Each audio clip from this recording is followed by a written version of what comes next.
Há alguns anos, eu e minha esposa vivíamos o pior momento das nossas vidas. Por diferentes razões, não estávamos bem e brigávamos o tempo todo. Lembro que em determinado momento, no meio de uma discussão, eu disse: "Chega, eu não aguento mais." Ali eu tive a convicção de que meu casamento havia acabado. Então Deus entrou em cena e conspirou contra a nossa situação. Ele permitiu que a Cibele tivesse um problema de saúde e perdesse completamente a sua memória. Meu ministério acabou. Minhas ambições foram sucateadas e a minha única responsabilidade foi cuidar dela, diariamente e com todas as minhas forças. Depois de 3 anos, Cibele ficou bem, recuperou toda a sua memória, mas esse não foi o maior milagre. O maior milagre aconteceu dentro de nós, no meio do sofrimento. Deus restaurou o nosso casamento. Somos mais fortes hoje do que ontem. Somos mais família do que nunca. Como é bom saber que o maior interessado em nosso casamento é o Senhor e que Ele está sempre disposto a fazer o que for necessário para nos manter juntos.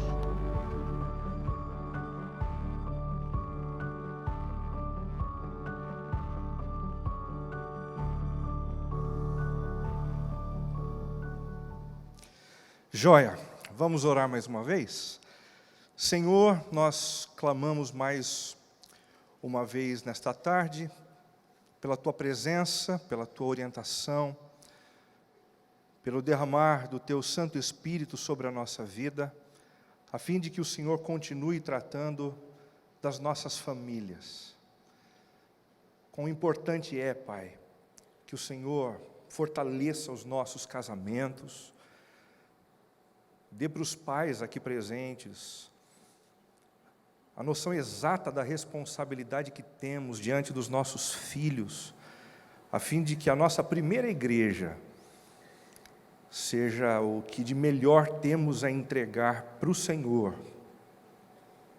depois dos anos vividos e passados na nossa existência. Em nome e por amor de Jesus. Amém. Conversar sobre família é sempre um desafio monumental, gigante, mas não deixa de ser um desafio muito prazeroso para mim. Quem me conhece, muitas pessoas aqui me conhecem, principalmente aquelas que são da nossa igreja, da nossa comunidade em Sorocaba, sabem o quanto eu sou apaixonado pela minha família e sabem que é exatamente no meu contexto familiar que eu tenho a minha maior fonte de alegria. O ministério vem depois. Deixa eu mostrar para vocês uma foto da minha família, já que dessa vez, infelizmente, nenhum deles pôde estar aqui comigo. No centro, a responsável por tudo, a Cibele, minha amada, querida. Nós nos conhecemos há 21 anos, namoramos há 20 e estamos casados há 18 anos. O tempo passou rápido demais. Com ela eu tenho vivido os momentos mais eufóricos, os momentos mais dramáticos, uma verdadeira montanha-russa. Eu me lembro de um dia em que eu fui deitar, liguei a televisão no quarto e ela apagou, e eu comecei a pensar um pouco na nossa vida, no nosso casamento, tudo que a gente tinha vivido, e o meu coração foi sendo tomado de uma alegria tão grande, mas tão grande, uma gratidão ao Senhor por tudo que Ele havia me permitido vivenciar ao lado dela, até que eu fui interrompido pela Cibele, que disse: "Amor, por favor, abaixa um pouquinho o volume da TV." E eu abaixei um pouquinho o volume da TV e continuei a minha reflexão de gratidão a Deus. Pai, muito obrigado pela Cibele, pelo que ela representa para mim. E depois de alguns segundos, ela disse: "Por favor, mais um pouquinho, baixa mais um pouquinho a TV." E você não conhece a minha esposa, mas quando ela começa a pedir para baixar o volume da TV, esse negócio não tem fim. E vai até eu desligar a televisão. E eu comecei a ficar irritado. E ao invés de amor, eu comecei a sentir ódio pela Cibele. E eu comecei a tramar uma forma de acabar com a vida dela. Eu comecei a pensar no travesseiro. Mas será que o travesseiro vai funcionar mesmo se eu jogar no rosto dela? É com ela que eu vivencio os momentos mais alegres, mais tristes, mais encantadores e mais dramáticos da vida. O meu primeiro filho é o Rafael, ele está de preto. Ele tem 15 anos. É um menino maravilhoso, encantador, bonzinho, querido. Quem se casar com ele vai se dar bem. Ele só tem um defeito. Ele é muito articulado e ele leva a maioria das pessoas na lábia. Eu me vejo o tempo todo brigando com ele, discutindo com ele e perdendo dele. É horrível. De cinza eu tenho o Tiago, meu filho de 14 anos, um filho totalmente diferente. Ele vive no mundo da lua o tempo todo. Esses dias eu estava em casa trabalhando bastante na cozinha, limpando as prateleiras, e depois de um tempão de cansaço, eu sentei na cadeira onde eu estava, virado para a parede, só para respirar um pouquinho. Ele entrou na cozinha e disse: pai, o que aconteceu? Mamãe colocou você de castigo de novo? Esse é o Tiago. Ele não diz essas coisas brincando, ele realmente acredita nisso. E de vermelho, não é o meu neto. De vermelho é o meu último filhinho, a rapa do tacho, Vinícius, de 1 ano e 4 meses. Eu não pensei que o meu coração pudesse saltitar de novo pela paternidade, como aconteceu há 1 ano e 4 meses atrás. Que delícia, que gostoso. Hoje ele fala poucas palavras, mas basta que ele olhe para mim e diga papai, para o meu coração se desmanchar na frente dele. Essa é a minha família, a família que eu amo bastante e que eu espero poder ter ao meu lado por muitos anos. Eu queria iniciar a nossa palavra, a nossa conversa dessa tarde, te convidando para olhar para essa imagem. Você reconhece essa imagem? Você já viu esse retrato em algum lugar da internet? Quando você olha para essa cena, o que você imagina? Um casal de namorados tendo um tempo de intimidade? Um casal formado por marido e mulher, se relacionando sexualmente? Ou um par de gente desconhecida? 2 que se viram num barzinho e que acabaram deitados juntos no final daquela noite. Quais são os sentimentos que vêm à tona no seu coração quando você olha para uma imagem como essa? Indignação? Tristeza? Saudade? Alegria? Decepção? Ou culpa? Bom, essa imagem não é uma imagem muito nova, ela é uma imagem de 2002, imagem que foi utilizada para a divulgação de um filme chamado Infidelidade, um filme muito forte, um filme muito denso, pesado, que conta a história de Edward e Connie, um casal que vivia aparentemente muito bem. O Edward era um médico muito bem-sucedido, que vivia com o seu consultório repleto de gente.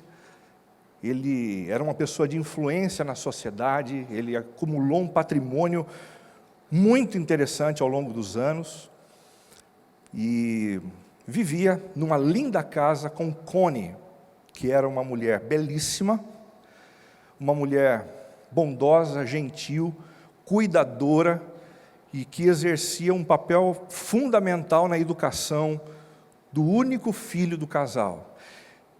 Eles viviam aparentemente muito bem. Se fossem questionados por parentes próximos, por amigos, ou até mesmo por desconhecidos, como é que vai a vida de vocês? Como é que vai a família de vocês? Eles certamente diriam: está tudo jóia, aparentemente as coisas estão indo muito bem.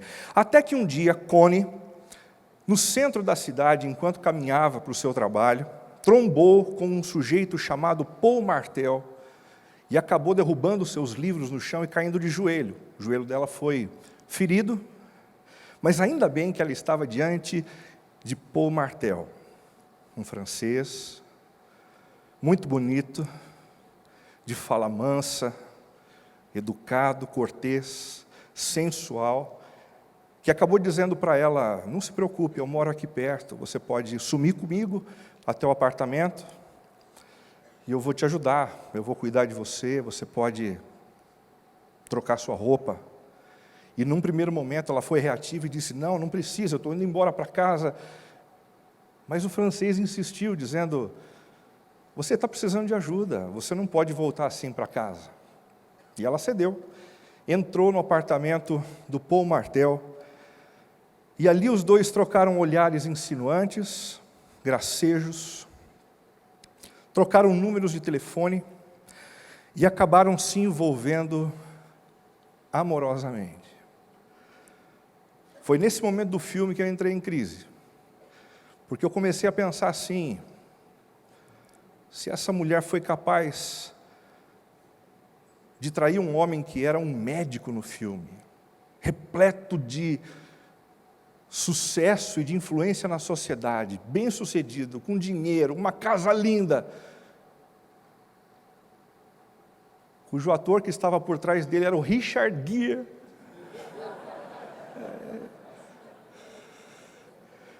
O que é que não vai ser da minha vida, meu Deus?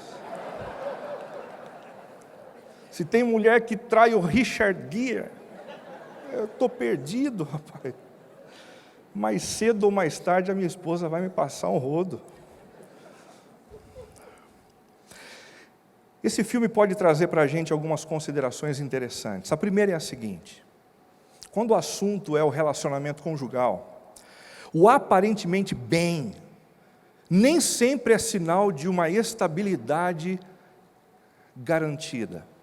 Até mesmo quando a gente acha que as coisas vão bem, quando a gente acha que há harmonia, quando a gente acha que a nota que a gente dá para o casamento é a nota que de fato equivale ao que está acontecendo, é sinal de estabilidade garantida. Eu me lembro de alguns anos atrás ouvir um pastor muito querido falando para um grupo de pastores mais jovens a respeito de uma situação terrível que ele enfrentou. Ele foi traído pela esposa e ele comentava com a gente o seguinte: pior do que ser traído pela minha esposa foi não ter percebido que o coração dela começou a se afastar de mim. Os anos foram passando e eu não percebi que ela descolou do meu coração. Eu não percebi que ela começou a se ligar a outra pessoa. Eu não percebi, porque as aparências nem sempre são um sinal de estabilidade garantida. Em segundo lugar, atitudes inconvenientes podem gerar consequências indesejáveis. Como assim uma mulher casada aceitar o convite para subir no apartamento de um homem solteiro, um francês bonitão, fala mansa, sensual, para poder arrumar a roupa, para poder arrumar o joelho, cuidar do joelho? Às vezes a gente flerta com o abismo, né? Às vezes a gente dá alguns passos e a gente fica tentando racionalizar. Não, isso não é um problema. Isso não é um problema tão grande, eu consigo me controlar. Eu tenho o volante do meu coração nas minhas mãos, e a gente vai se enganando, e isso não é bom. A terceira consideração é: prevenir é sempre mais fácil do que consertar ou remediar. O fim desse filme é trágico, porque o marido e o amante acabam tendo uma discussão, eles brigam muito, e o amante acaba sendo morto. Desesperados, os dois, marido e mulher, saem de carro e param em frente a um semáforo. E ao lado desse semáforo, alguns policiais dentro de um departamento de polícia. E a dúvida dos dois era: a gente desce do carro, entra no departamento de polícia e conta o que aconteceu, ou a gente espera o sinal abrir e a gente sai mundo afora como se nada tivesse acontecido. E o filme acaba sem que a gente viesse a saber qual decisão foi tomada. O que isso significa? Isso significa que não importa. Não importa se uma decisão foi tomada ou outra, porque o que de fato aconteceu é que o casamento deles foi arruinado. O casamento deles acabou, de uma forma ou de outra, eles nunca mais seriam os mesmos. Foram descuidados, lidaram com as tentações de maneira indevida, lidaram com a fúria, com o ódio de maneira indevida, e tudo isso fez com que o casamento deles beijasse a lona. Eu quero conversar com vocês durante os próximos minutos sobre esse tema. A infidelidade conjugal e os seus efeitos colaterais sobre a família. Introduzindo o assunto, segundo a psiquiatra e sexóloga Carmita Ábido, a fidelidade é uma das condições mais óbvias para a construção de um relacionamento conjugal. Essa psiquiatra é ligada ao Hospital das Clínicas em São Paulo, muito bem reconhecida, e ela diz num dos seus artigos: sempre que eu converso com casais que estão próximos ao casamento, eu pergunto que valores, que princípios vão guiar a caminhada de vocês. E ela diz, é praticamente uma unanimidade ouvir desses casais: a fidelidade é um princípio que a gente não negocia, é um princípio que a gente espera que de fato regulamente a nossa relação. Apesar disso, diz essa psiquiatra, com base em pesquisas brasileiras, 25,7% das mulheres e 50,6% dos homens casados já traíram. Eu não sei se você fica tão assustado e perplexo quanto eu diante desses números, mas a minha cabeça viaja. 5 em cada 10 homens já traíram. 1 em cada 2 já se viu na cama de uma outra mulher. –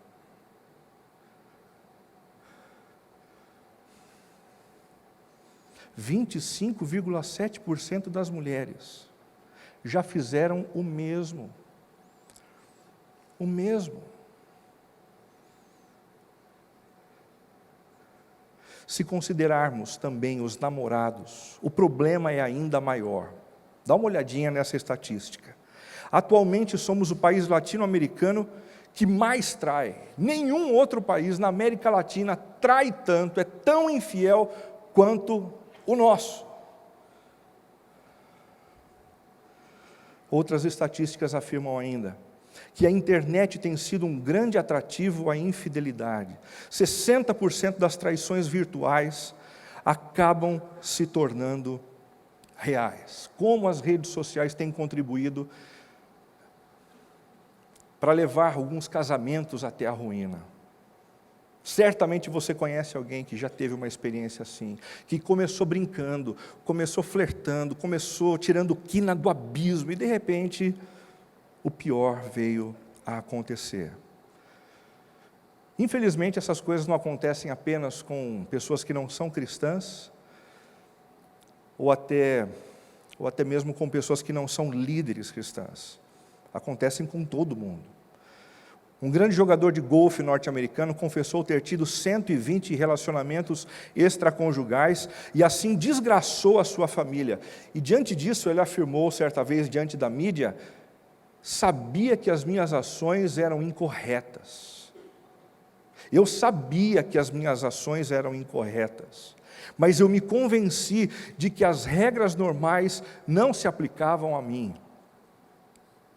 Esse é um problema muito sério que alcança pessoas que estão diante dos holofotes, atletas, jornalistas, artistas, gente que sobe em cima de um palco, pastores, políticos, porque em algum momento a gente acaba se achando no controle da situação, gente capaz demais, gente diferente dos outros, e gente sobre os quais as regras normais não se aplicam.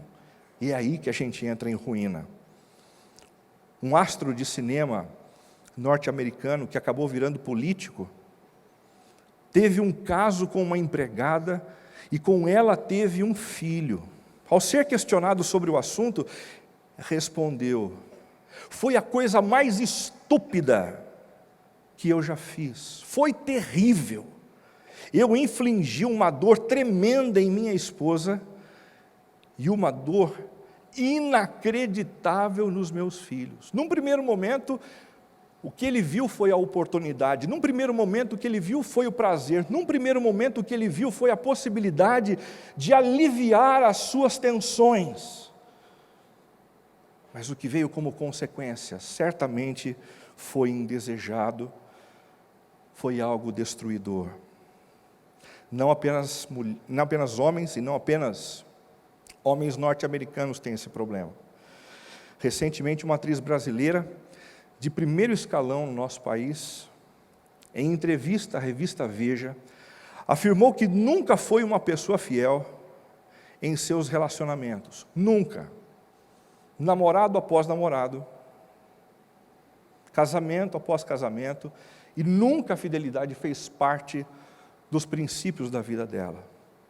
E ela concluiu a entrevista dizendo que ela se orgulha em ser honesta com relação a isso.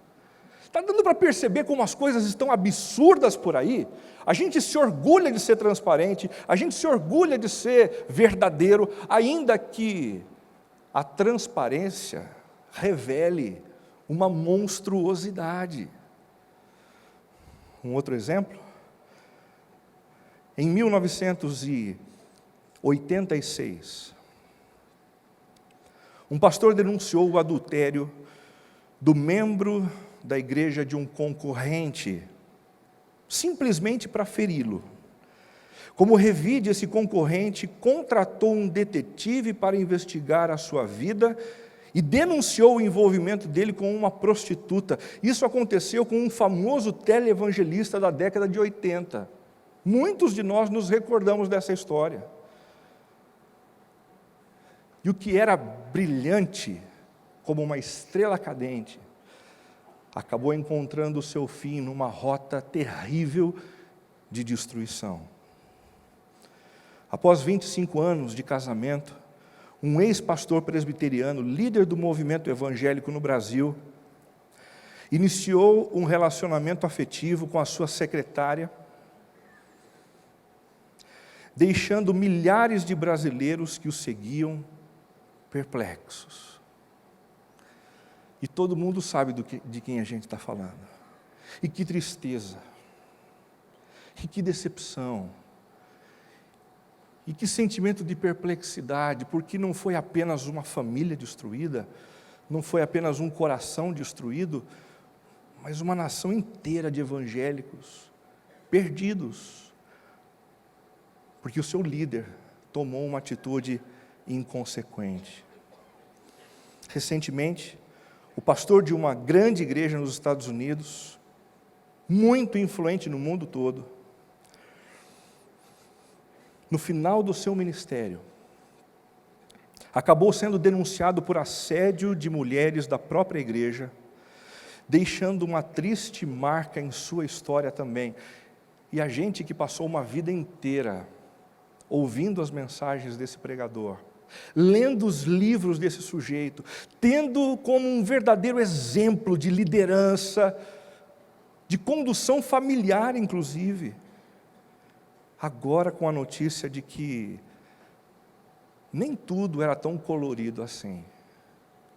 Isso nos mostra que não basta que a gente comece bem o nosso relacionamento conjugal, o nosso relacionamento familiar, o nosso ministério. É importante que a gente se proteja, se previna, para que a gente termine igualmente bem. Não se preocupe apenas com os começos. Nós devemos nos preocupar com a maneira como nós estamos conduzindo as nossas famílias, a fim de terminarmos bem a vida e a carreira que o Senhor nos chamou para percorrer. Quais são as causas da infidelidade? Segundo Emily Brown, do K-Bridge Therapy and Meditation Center, são muitas, mas as principais são, em primeiro lugar, indisposição para conflitos. A infidelidade se estabelece na família de muita gente porque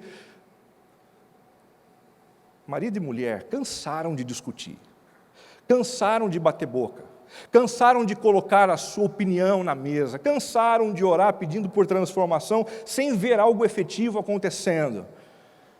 E aí, de repente, alguém tem a triste ideia de dizer: quer saber de uma coisa? Vamos colocar tudo isso debaixo do tapete e fazer de conta que esse problema não existe. O problema disso é que esse tipo de postura não apenas prorroga a necessidade de solucionar os problemas, mas isso também acaba tornando os problemas mais intensos, mais agudos e abrindo portas complicadas para que outros cenários destrutivos minem a saúde do casal e minem também a segurança dos filhos que estão dentro de casa. Em segundo lugar, a falta de intimidade sexual. Tudo começa bem, nos primeiros anos, tudo vai como manda o figurino, e de repente os problemas, as lutas, as tristezas, as mágoas, altos e baixos, e então a gente vai se cansando, a gente vai se distanciando, e infelizmente a infidelidade começa a aparecer para alguns como uma alternativa viável, importante. O vício sexual é uma outra causa mencionada por essa importante pensadora Emily Brown. O vício sexual. Ela afirma que no relacionamento sexual, alguns hormônios vêm à tona que são muito importantes, e esses hormônios são chamados de opioides. Opioides levam esse nome porque são semelhantes ao ópio no seu efeito, nas suas consequências. E como é importante que o relacionamento conjugal se estabeleça com saúde dentro de casa. Porque esses hormônios importantes, sedutores, encantadores, acabam aproximando pessoas que são diferentes, que têm backgrounds diferentes, que têm percepções diferentes sobre a vida. O sexo une as duas pessoas, mas de repente, alguém acaba usando esses hormônios numa direção contrária ao cônjuge. E então a pornografia começa a aparecer como uma alternativa ao relacionamento sexual, e algumas estatísticas afirmam que 14% dos pastores mais antigos já se encontram viciados em pornografia. A mesma pesquisa do Instituto Barna de 2016 afirma que 21% dos pastores mais jovens já estão completamente consumidos pela pornografia. E você sabe qual é o horário principal utilizado para navegar entre a pornografia? O horário de trabalho. O horário do ministério. Enquanto nós deveríamos estar produzindo para o Senhor, pensando no pastoreio do povo de Deus, alguns desses homens estão escravizados na frente da tela do computador. Em quarto lugar, a personalidade dividida. Um nome chique para se referir à falta de caráter. Tem gente que trai porque não consegue discutir demais. Tem gente que trai porque tem falta de intimidade e não consegue resolver. Outros porque tem problema de vício sexual. Outros porque gostam de ver o circo pegar fogo mesmo. Renato, tem gente assim? Tem. E você sabe que tem. Você que aconselha, você que conversa com as pessoas, você que já viu relacionamentos quebrados, você sabe que tem gente com prazer na destruição da vida alheia. Em quinto lugar, a fuga. Assim como alguns usam drogas, assim como alguns compram e consomem num shopping center, outros acabam usando a infidelidade como uma espécie de fuga para não ter que pensar naquilo que tira a alegria do coração, dentre outras coisas. Quais as consequências da infidelidade? Para o infiel, um prazer momentâneo seguido de uma culpa duradoura. O prazer na hora é sensacional.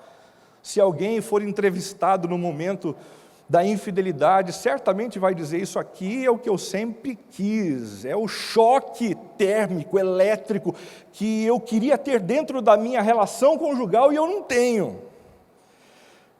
Mas tudo isso é seguido de uma culpa que se prolonga para o resto da vida. Vale a pena? Em segundo lugar, um descrédito generalizado no contexto social. Num primeiro momento a gente não pensa nisso, a gente enxerga a outra pessoa como uma oportunidade, e uma oportunidade de me fazer bem. Mas o que acontece minutos depois, ou então quando a infidelidade vem à tona, é que todo o crédito que a gente tinha diante das pessoas rui, como um castelo de areia. Em terceiro lugar, o estímulo constante à prática da imoralidade. Existe uma máxima no que diz respeito à sexualidade que é muito interessante. Essa máxima diz o seguinte: quando a área é a sexualidade, toda a exceção vira fronteira. Sempre que você diz assim na área da sexualidade, só hoje, só uma vez, só com essa pessoa, essa exceção vira a fronteira. Um lugar conhecido, um lugar comum, que passa a ser frequentado com regularidade. Isso é um perigo. Tome cuidado para que você não caia nessas racionalizações que normalmente a gente alimenta na cabeça da gente. Para a família traída, a consequência é de uma dor extremamente profunda e aguda. Alguns dos casamentos não suportam a infidelidade. E alguns especialistas na área da psicologia afirmam que a dor do divórcio é semelhante à dor da morte de uma pessoa muito querida da família. Em segundo lugar, o esfacelamento da autoestima. A pessoa traída, ou o marido, ou a mulher, ou os filhos envolvidos nesse ambiente de traição, já não conseguem mais acreditar no seu valor, na sua importância. São diminuídos. E, em terceiro lugar, a amargura como estilo de vida. Como é triste ver algumas pessoas que foram alvo de infidelidade andando para cima e para baixo com uma nuvem escura sobre as suas cabeças. Você já viu isso? Você já vivenciou isso?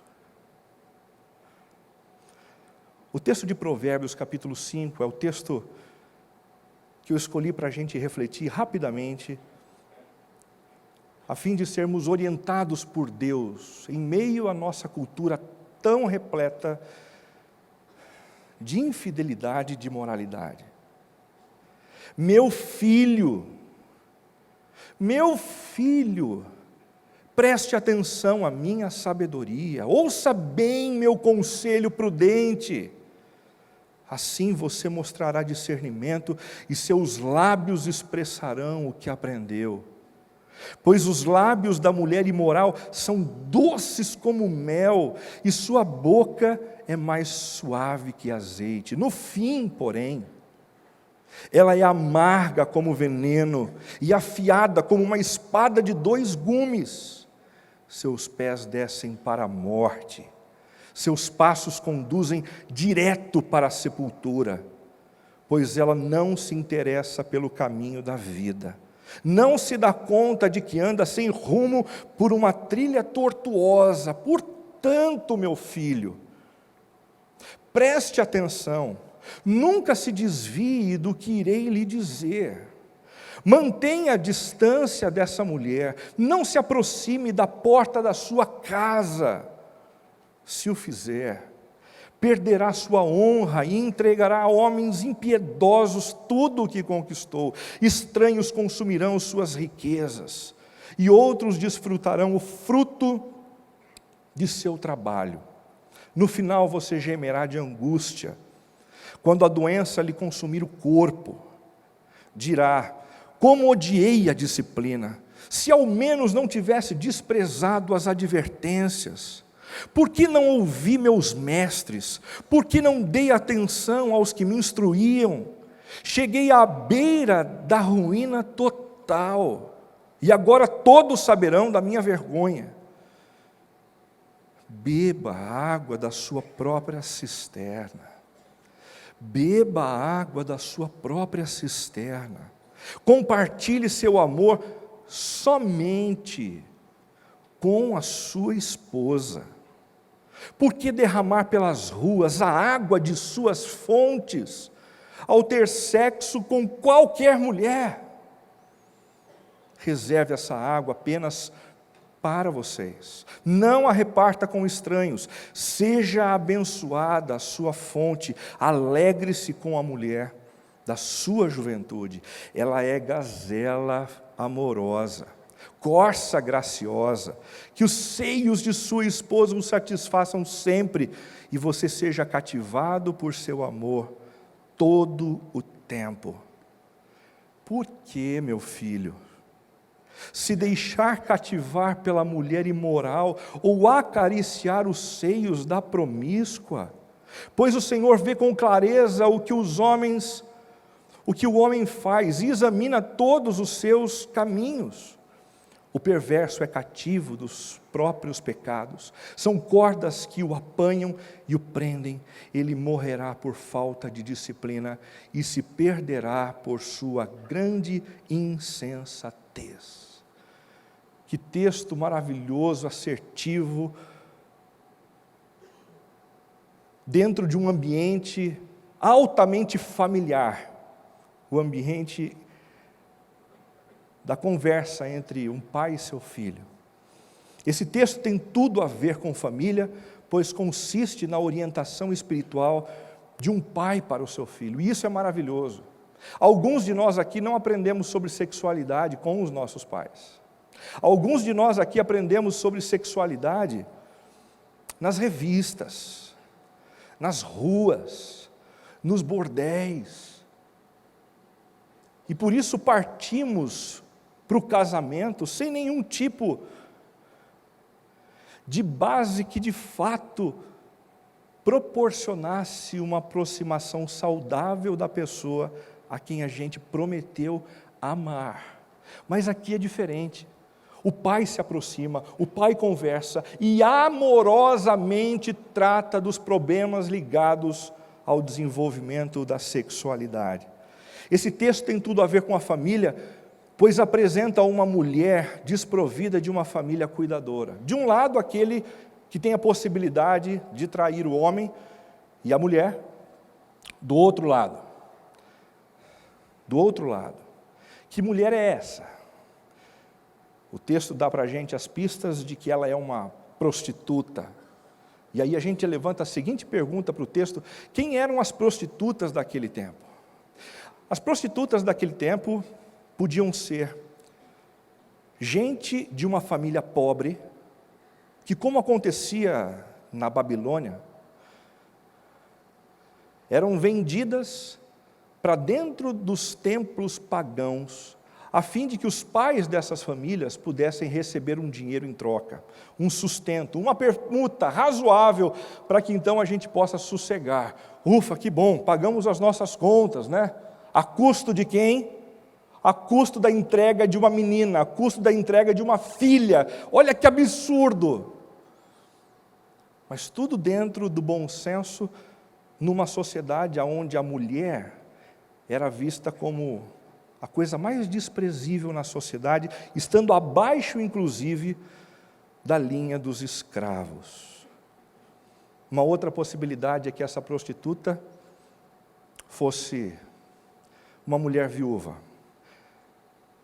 uma mulher que não pôde contar com ninguém da família para abraçá-la, para acolhê-la no momento em que ela perdeu o seu esposo. Então, por força da necessidade de ter comida, de roupa, moradia, ela começou a se vender. É exatamente por isso que no Antigo Testamento há uma lei que diz o seguinte: da prostituta nós não recebemos dinheiro, ofertas e sacrifícios no templo. Por quê? Falta de amor da parte do Senhor para quem vive nesse ambiente? Por quem vive nesse ambiente? Certamente que não. O que Deus deseja ensinar através dessa lei é o seguinte: Deus não tem prazer nesse tipo de envolvimento, Deus não tem prazer e não aprova esse tipo de expediente, de exploração. Deus não vai se alegrar com o dinheiro advindo da exploração de mulheres viúvas e de mulheres que foram vendidas por seus familiares em situação de risco. É por isso que o Senhor sempre fez questão de dizer: meu povo, vocês precisam cuidar da viúva, do estrangeiro e do órfão. Para resistir à infidelidade tão comum no nosso meio, A primeira dica de Salomão é: decida a quem ouvir em tempos de crise e confusão. A gente precisa fazer opções. Quando a tentação chegar no nosso coração, quando ela começar a perturbar o nosso interior, quando alguém começar a mexer com a gente mais do que deveria mexer, a quem a gente vai ouvir? Meu filho, diz o versículo 1, preste atenção à minha sabedoria. Essa expressão, meu filho, aparece várias vezes no texto, você já reparou? Várias vezes, meu filho, meu filho, meu filho, porque essa é uma instrução que nasce a partir de um coração que ama, e não de um coração que odeia pelo mal que viu o filho cometer. Meu filho, preste atenção à minha sabedoria. Agora, por que a sabedoria desse pai é mais importante do que as outras sabedorias que eventualmente possam existir? Primeiro, porque a sabedoria que ele se presta a oferecer é uma sabedoria prudente, diz o texto. Ouça bem meu conselho prudente. O que é a prudência? A prudência nada mais é do que a atenção às consequências. Existem sabedorias aí fora que são inconsequentes, mas a sabedoria que vem do alto nos leva a pensar nas consequências, antes de dar o passo que você está prestes a dar. Meu filho, pense nas consequências. Minha filha, pense nas consequências. Blinde o seu coração, não se deixe seduzir pela palavra que você ouve na internet, nas redes sociais, na TV, nos seriados norte-americanos. Ouça bem o meu conselho prudente. Essa sabedoria é prudente e é também uma sabedoria que tem discernimento. Assim você mostrará discernimento. O que é o discernimento? Se não a capacidade de nós discernirmos entre o que é oportunidade daquilo que é abismo. Em meio à tentação, num primeiro momento a gente pode ser tentado a pensar, olha só, é uma oportunidade, não posso perder. É a realização dos meus sonhos, das minhas fantasias. O conselho que vem dessa sabedoria nos faz pensar assim, cuidado, porque aquilo que às vezes parece ser uma oportunidade, nada mais é do que um abismo. Existem diversos tipos de sabedoria que não procedem de Deus, a sabedoria hedonista, voltada para o prazer, e o tempo todo a gente é bombardeado a respeito disso, nos filmes, nas músicas, nos seriados. Dê vazão ao que você sente, dê vazão ao seu prazer, e tem hora que a gente começa a sentir vontade de explodir, de tanto desejo. Essa é uma sabedoria sem prudência e sem discernimento. Outra é a sabedoria consumista, que nos faz cansar rapidamente dos relacionamentos que são duradouros perto da gente. Porque os relacionamentos duradouros, por força da própria natureza, eles entram na rotina. E a rotina faz parte de um relacionamento normal. Alguns de nós, quando percebemos esse senso de rotina chegar, queremos logo nos eletrizar novamente, e isso é um perigo. A outra sabedoria é a sabedoria descartável, que nos faz jogar fora quem conviveu com a gente durante anos. E por fim, a sabedoria do poliamor. Eu não sei se você tem ouvido a respeito disso, mas já aconteceu com uma pessoa muito querida, que fez o seminário, que trabalhou comigo durante um tempo, e de que depois deixou a vida pastoral. Essa história de abrir o relacionamento para a bolsa de valores. Sabe como é que é? Esse foi o combinado deles depois que eles romperam com o ministério pastoral. Os dois toparam, os dois. E num primeiro momento os dois morderam os lábios. Isso vai ser legal, isso vai ser eletrizante, isso vai mexer com a gente. E durante algum tempo, isso trouxe pimenta, inclusive, para o relacionamento deles. Eles contavam isso para mim e para minha esposa. É melhor assim. As coisas vão funcionar melhor assim com a gente. Mas à medida em que os anos foram passando, o coração deles começou a ranger. E eu me lembro de ter recebido a mulher desse meu amigo em casa, para uma conversa comigo e com a Cibele. E ela em prantos disse: o que é que eu fiz da minha vida? Eu me tornei insensível a Deus, às pessoas. O meu coração está repleto de pânico. Eu tremo todos os dias. Eu destruí a minha vida. Enquanto isso, muita gente tem feito de tudo para dizer que poliamor é a nova onda do momento. Luiz Felipe Pondé faz uma crítica a esse tipo de pensamento, dizendo assim: o que caracteriza o discurso do poliamor é que você querer vender a ideia de que você é muito evoluído afetivamente, por isso você não precisa ter posse sobre os outros. Mas assim, diz Pondé, assim você está sendo mentiroso. O que caracteriza o discurso do poliamor é você querer vender a ideia de que você é evoluído. Isso é uma mentira. Se você for um canalha honesto, como diria Nelson Rodrigues, você vai confessar para a sua esposa ou para o seu marido que você está a fim de pegar mais alguém. Quem diz que ama todo mundo, quem diz que ama todo mundo, quem diz que ama todo mundo, na verdade não ama ninguém. Em meio às crises, quem você vai ouvir? A segunda dica: não se deixe iludir por aparências e projeções enganosas, pois os lábios da mulher imoral são doces como mel, no fim, porém, ela é amarga como veneno, seus pés descem para a morte. Está dando para perceber que em meio à imoralidade, parece que até aquilo que é hediondo se transforma em algo poético? Os lábios da mulher imoral são doces como mel. Isso não acontece apenas com os homens, não. Isso acontece também com as mulheres. Há um tempo atrás, eu entrei no meu quarto e percebi, do lado da minha cama, um livro. Eu percebi que a Cibele estava lendo aquele livro. Então, eu dei uma olhadinha, o livro se intitulava A Batalha de Toda Mulher. Eu fiquei curioso, né? Quem não ficaria, né? Peguei, comecei a ler o livro desde o início, e o livro dizia assim: numa determinada época eu estava tendo casos extraconjugais com 5 homens diferentes. Eu fechei o livro. Falei: velho, que isso?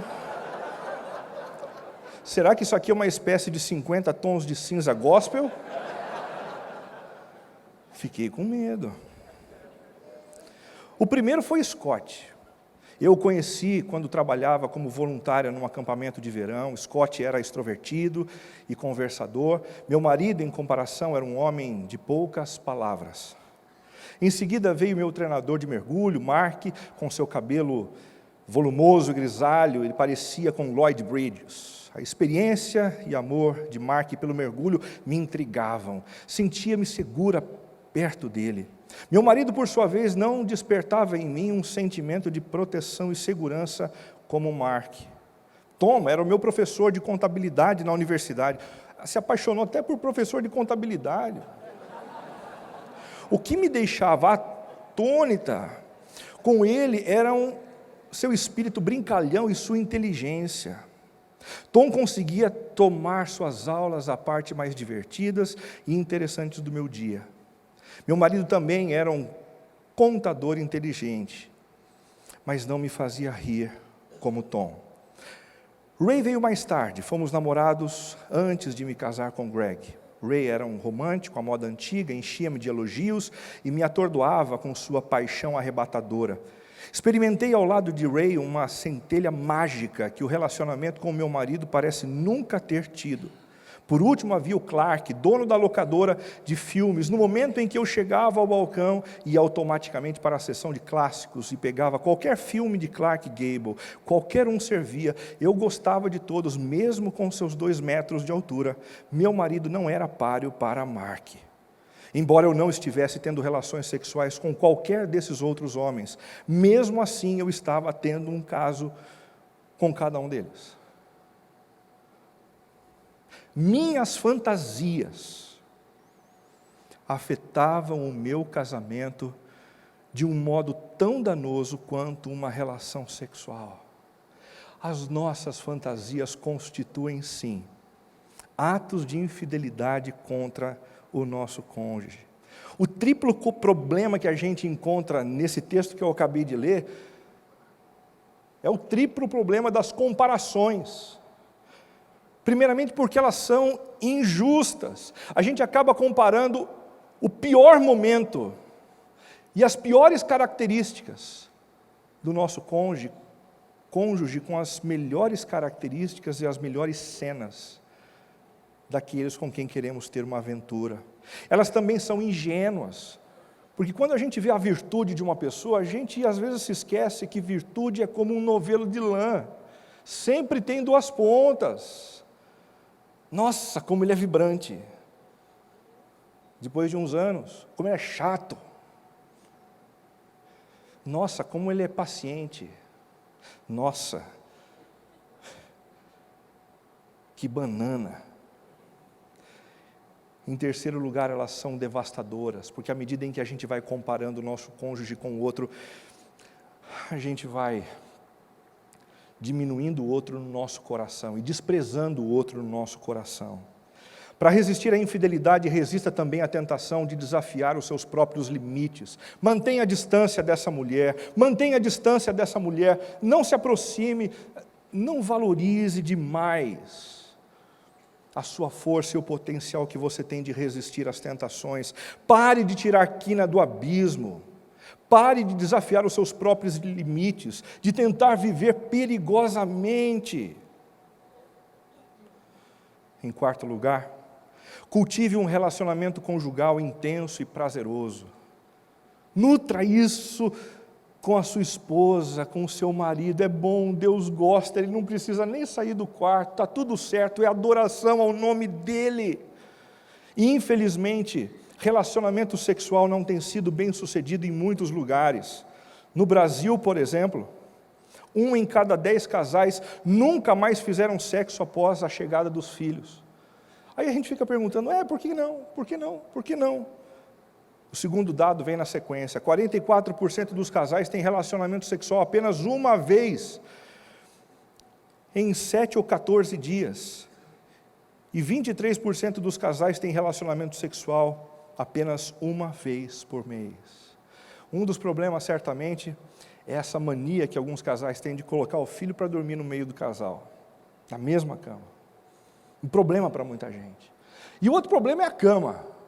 Gente, eu me lembro que quando eu casei, nós ganhamos uma cama de casal. Tinha a cama de casal há uns anos atrás, que não era uma cama tão grande. E como eu sou uma pessoa relativamente, gigantescamente bem postada, imagine como eram as curvas de noite, né? Quando a gente tinha que virar para um lado, a gente tinha que meio que fazer de forma sincronizada. Esquerda, eu e ela virávamos. Direita, eu e ela virávamos. E a gente conviveu assim 14 anos. E foi muito bom. Mas o nosso sonho de consumo era comprar uma cama grande, king, e a gente comprou. Que horror. A gente não se encontra. Às vezes eu tenho vontade de mandar um zap para ela. Si, onde você está?